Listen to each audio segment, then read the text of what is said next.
Alô pessoal, bom, nós vivemos hoje no que os filósofos chamam de uma cosmovisão materialista. Isso quer dizer que nós temos muita dificuldade de entender coisas que não sejam explicadas pelo fato de o universo ser constituído apenas de matéria, de que nós somos matéria, aglomerados proteicos, que se dissolverão em algum tempo e que, após essa dissolução, não há nada. Há apenas o espalhamento dos nossos átomos pelo restante do mundo. Acontece que isso me parece evidentemente insatisfatório para as nossas ambições humanas, porque ser humano, em grande medida, é ter consciência dessa limitação. E a consciência dessa limitação nos traz um peso existencial. Nos faz chegar naquela tríade trágica de Viktor Frankl, né? O sofrimento pelo medo da morte, o sofrimento da culpa, a dor existencial. Como é que a gente pode tentar sair dessa? Tudo hoje é baseado nisso. Desde a chegada de René Descartes, principalmente, no nosso planeta, a cosmovisão de todo o globo foi praticamente convertida no materialismo. E esse materialismo acredita que o mundo não passa de um cenário em que nós temos que fazer coisas, temos que transformá-lo para que ele atenda às nossas necessidades e às nossas expectativas. E aí vem aquele ideal teleológico de que nós transformaremos um dia este mundo, esta materialidade, em paraíso, em que todos serão iguais. Mas isso é um assunto diferente do que eu quero tratar hoje. Quando a gente pensa em indivíduo, em ser humano, na nossa individualidade, a gente se depara com um problema. E é um problema difícil de solucionar. Porque, veja, quando a gente pensa no nosso corpo, a gente sabe que ele não dura por muito tempo, a gente sabe que ele muda com o tempo e que toda essa transformação dificilmente consegue ser apreendida pela nossa memória. Então, desde que a gente nasceu, que a gente era um nenenzinho, ou até antes disso, quando a gente ainda era um feto na barriga da mamãe, nós já éramos nós. Porém, fomos mudando. O bebê cresceu, virou uma criança, depois virou um adolescente, depois virou um adulto, depois um vovozinho, e depois átomos espalhados pela atmosfera, né? De acordo com a visão materialista. E aí eu te pergunto, o que é que traz unidade para essa pessoa que você chama de eu? Se esse corpo está mudando o tempo todo, se ele se transforma desde que você nasceu até quando você morrer, se a gente sabe hoje, a partir da biologia, que todas as nossas células mudam no decorrer da nossa vida, onde é que está a unidade? Onde é que está aquilo que sou eu de fato? Não pode estar no corpo. Mas pode haver uma objeção, dizendo, bom, é uma construção da mente. Mas aí a coisa fica ainda mais complicada. Porque, veja, a gente pode começar analisando a nossa própria capacidade de concentração. Se eu olhar para o meu dedo, quanto tempo eu consigo ficar concentrado num ponto? Pouquíssimo, alguns segundos talvez. Nosso pensamento é fragmentário. Nossa memória é fragmentária. É o modo de existência da nossa mente. Ela é fragmentária. Isso pode ser facilmente demonstrado. Você consegue lembrar de toda a sua biografia desde que você nasceu até hoje? É claro que não. A gente lembra de certos momentos separados, certos fragmentos que nós passamos durante a nossa existência, certos momentos que nos dão ali mais ou menos uma noção do que aconteceu nesse período. Mas nós não conseguimos fazer uma apreensão, uma intuição de tudo que nos antecede, que antecede ao que somos hoje. Então nossa memória é fragmentária, a nossa imaginação é fragmentária, nós não conseguimos imaginar nosso percurso. E aí eu mantenho minha pergunta, portanto, onde é que está a unidade? O que é que torna eu? Se meu pensamento é fragmentário, se a minha memória não consegue abarcar toda a minha existência, eu nem sequer lembro como eram os primeiros anos da minha vida. Mas quando eu vejo fotos daquele nenenzinho no colo da minha mãe, eu acredito que sou eu, porque me contam. E eu acredito, mas eu não lembro. Não tenho como provar que era eu mesmo. Então, se essa unidade não está nem no nosso corpo e não está nem na nossa mente, onde é que ela está? A gente também possui alguns modos de ser, né? Esse eu que nós dizemos ser eu, ele tem alguns modos de existência. Por exemplo, existe esse eu biográfico que eu comentava, né? Que é aquele eu que só eu conheço. Mas ninguém sabe tudo o que eu sei sobre mim mesmo, não? Nem a pessoa mais próxima de mim consegue saber mais de mim do que eu mesmo.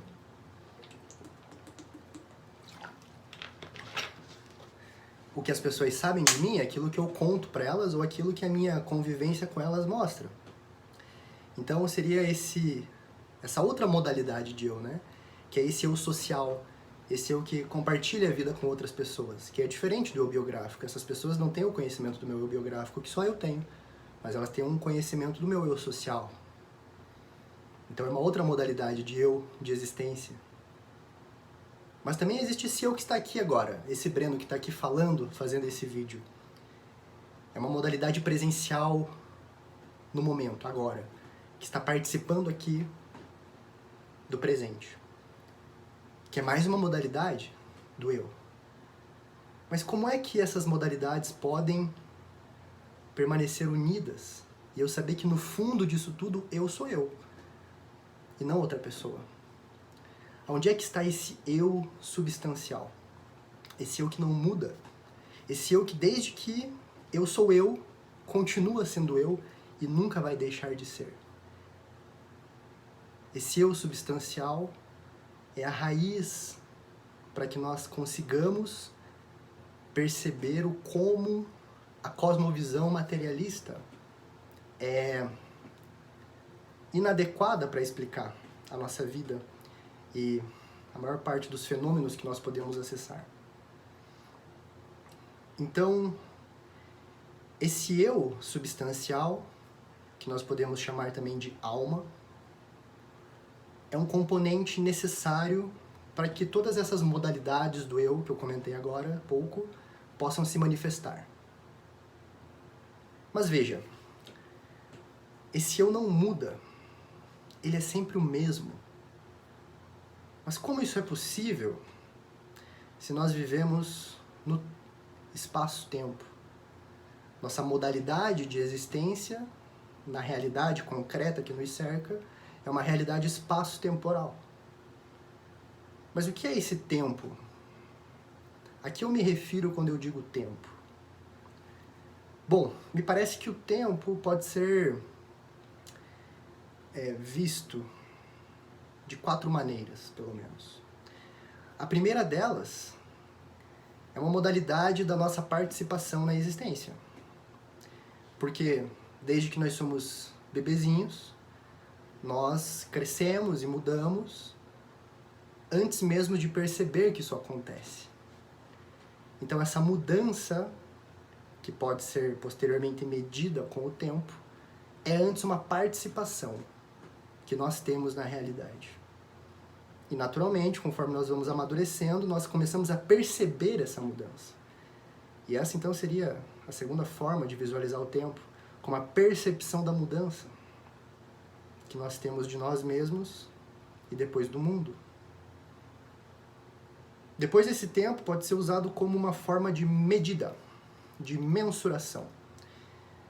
Mas nesse ponto, né, que a gente aprende lá na escola, nas aulas de física, ele já não é mais uma percepção, ele é uma abstração. É uma abstração porque o tempo medido pela física é um tempo que compara 2 medidas. Existe a medida de transformação de um fenômeno que eu estou observando, sei lá, uma vela que está acesa e derretendo, eu quero saber quanto tempo leva para ela derreter totalmente. Então eu comparo esse derretimento com o movimento dos ponteiros regulares de um relógio. E essa comparação me dá uma medida de tempo. Portanto, é uma abstração que é muito inferior à nossa própria percepção.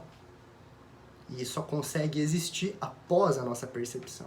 Então, nossa percepção do tempo é anterior à nossa capacidade de medir o tempo. E a quarta maneira de encarar é uma maneira de transcendê-lo ao mesmo tempo. Porque para que exista essa passagem do tempo e para que eu perceba que este tempo passa, eu preciso continuar sendo eu. Ou seja, o meu eu substancial não muda. E para que eu perceba que o tempo passa e que as coisas mudam, algo precisa permanecer fixo. E esse algo sou eu. Mas, se o tempo mede justamente as coisas que mudam, o meu eu, não mudando, não pode fazer parte deste mesmo plano de realidade das coisas que são mutáveis. Pois se meu eu substancial também fosse mutável, ele seria parte da mudança e não poderia tomar autoconsciência dela. Portanto, nós percebemos que nossa modalidade substancial de existência não é espaço-temporal. Ela necessariamente transcende e abrange o espaço e o tempo. Ela está, portanto, no plano da eternidade. Se vocês quiserem uma visão, né? Eu sei que é difícil essa visualização da eternidade como um eterno presente, né? Lá no livro Memórias Póstumas de Brás Cubas, do Machado de Assis, uma das primeiras partes do livro, que se chama Delírio, ele traz uma figura, uma visão poética que ele tem sobre a eternidade. É bem interessante. Portanto, a eternidade é necessária para que o espaço e o tempo ocorram. Não existe espaço-tempo sem a concepção de eternidade. Acontece que esse ser que está no plano da eternidade, que é o meu eu substancial, não pode ter criado a si mesmo. Basta que olhemos para nós e tentemos imaginar que nós nos criamos do nada. É impossível. Nós não temos esse poder. Ninguém tem esse poder. Nós fomos criados por algo e colocados no plano da eternidade. E veja, se nós estamos no plano da eternidade, nós não podemos perecer. Porque o que é eterno é imperecível. Portanto, nós somos seres perenes. Nós temos uma modalidade de existência muito diferente das coisas materiais. Nós nascemos, mas não morremos. Esse eu substancial, pela lógica de tudo que eu acabei de dizer, é necessariamente eterno. E se ele é eterno, ele é imperecível. Mas ele começou em algum momento. E esse começo, esse início, foi dado de presente por algo que nós podemos chamar de Deus. E aí eu te chamo a refletir. Por que Deus me fez? Por que Deus me deu a existência? Dentro de tantas possibilidades de outros seres, de outras almas, por que a minha? Não tem uma razão que nós possamos compreender. É um ato de amor. Porque Ele quis. Ele quis nos dar o dom da existência. Por isso devemos ser muito gratos, não é mesmo? Bom, o que eu quis demonstrar aqui é que a visão materialista é completamente incapaz de dar conta desses problemas, incluindo o método científico.